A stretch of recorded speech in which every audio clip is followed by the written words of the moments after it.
I'm sorry, take two. Okay. How is the family taking the events of your father's delicate and often critical condition? Well, as anyone who's been through it, who's had an extended sickness in the family will probably understand. It's quite nerve-wracking. It's an emotional roller coaster. But as we are all wont to do, we get more and more used to it. I suppose we're handling it better now than we were before. It's never easy, but we're still here. Well, what can you say about your father's steadfast decision to return to the Philippines, given his present health condition and the persistent rejection of all your appeals by the Cory government?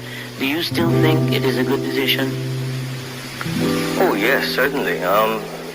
There are no good reasons for us to stay here.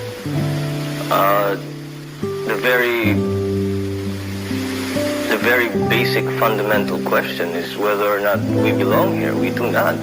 Home is in the Philippines, not here. Secondly, we have been accused of all kinds of terrible crimes, and we have been accused of all kinds of terrible misbehavior.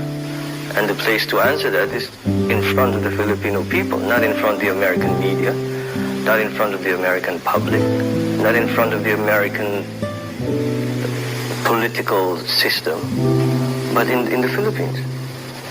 And certainly it was a good decision. As a matter of fact, I don't even think there was a decision that had to be made. It was almost a given. Mm-hmm. If you were your father, would your decision be exactly the same, or would you do certain things differently?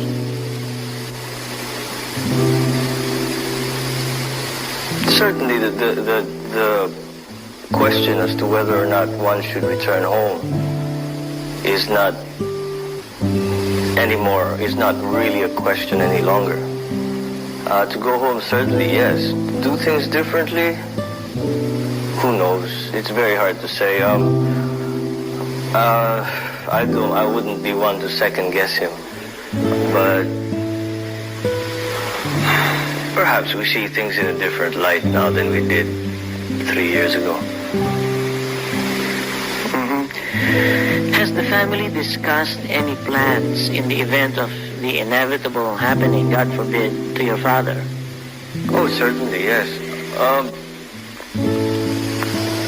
Of course, all the practical considerations have been discussed, and all the practical plans